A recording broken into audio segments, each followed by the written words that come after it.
Friends' replacement show, which has an 84% rating on Rotten Tomatoes, ultimately made its harshest reality less forgivable.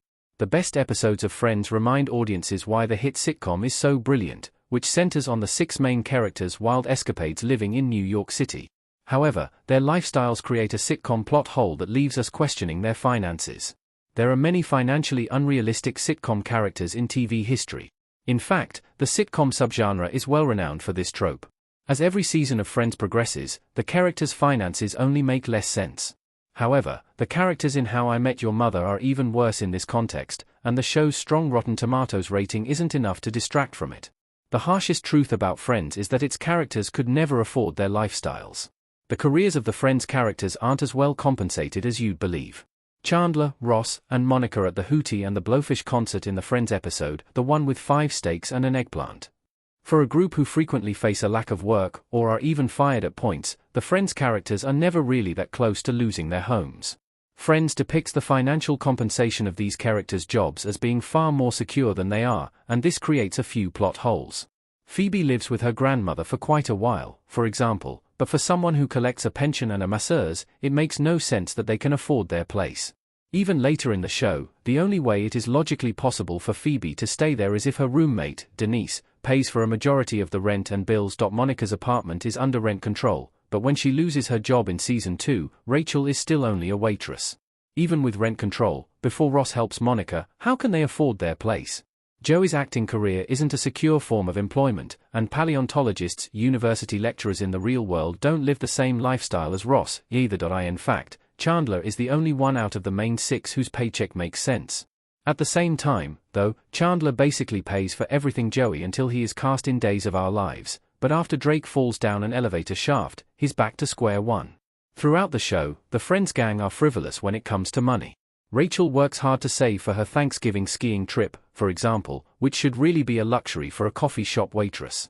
Interestingly, the season 2 episode, the one with 5 steaks and an eggplant, acknowledges that Rachel, Joey, and Phoebe's incomes differ greatly from the others. However, after this episode, Friends doesn't really acknowledge the financial divide. How I Met Your Mother repeated this unbelievable detail from Friends. New York is expensive, regardless of which sitcom you're in. How I Met Your Mother is considered Friends' successor by many, but the other hit sitcom weirdly repeats this detail. Like Chandler, the only character in How I Met Your Mother whose financial situation makes sense is Barney's. This is because Barney's job responsibilities are incredibly vague, but it's established that he is compensated well and involves something secretive. However, every season of How I Met Your Mother takes things even further when it comes to ludicrous expenses, but especially in the show's earlier installments. Robin starts as a reporter for a small station hardly anyone watches, and she often works unsociable hours, yet she can afford a decent apartment by herself and multiple dogs. Lily is a kindergarten teacher, and it's later revealed that she has a mountain of credit card debt. Before she marries Marshall, Lily still has a small apartment, which is eventually turned into a Chinese restaurant, but she's always at Marshall and Ted's place. Marshall is a law student, but we never hear any mention of a part-time job to keep himself afloat. Despite the glamorous exterior of the job, architects don't make as much money as many believe. Ted is only 27 in How I Met Your Mother Season 1, and most architects have several decades of experience under their belts before they lead any major projects. Even if Ted had been some sort of young architectural genius, he still couldn't afford to support him, Lily, and Marshall. It's worth noting that there are a few details that help justify this, even if they are weak. For example, in the How I Met Your Mother masterpiece episode, Slap Bet, we learn about Robin's past as Canadian pop star Robin Sparkles, which suggests she likely has savings from her teenage years. Other episodes also establish that Robin's father is a rich businessman, too. How I Met Your Mother continuing this sitcom trend was less forgivable. How I Met Your Mother's outlook on money is so unrealistic.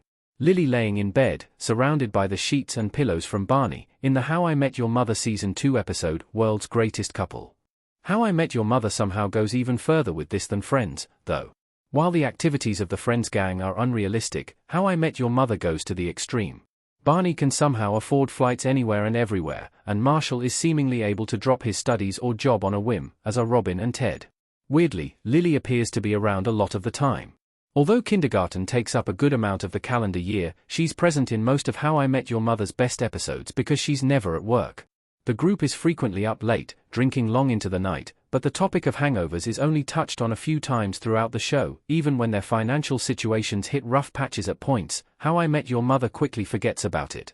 For example, Lily and Marshall don't really complain about their mortgage after they purchase their first apartment, despite its high interest rate due to Lily's credit card debt. Another example of this, specific to Lily, is when she returns to New York after breaking up with Marshall.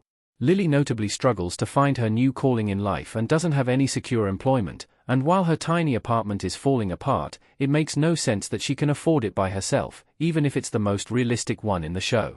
How I Met Your Mother was on the air during the 2008 financial crisis, but the show didn't really reference this real-world event at the time, even though it implemented others into its stories. There are a few vague mentions of the Great Recession, but it doesn't appear to impact any of the characters the same way it did others, and if anything, somewhat trivializes it.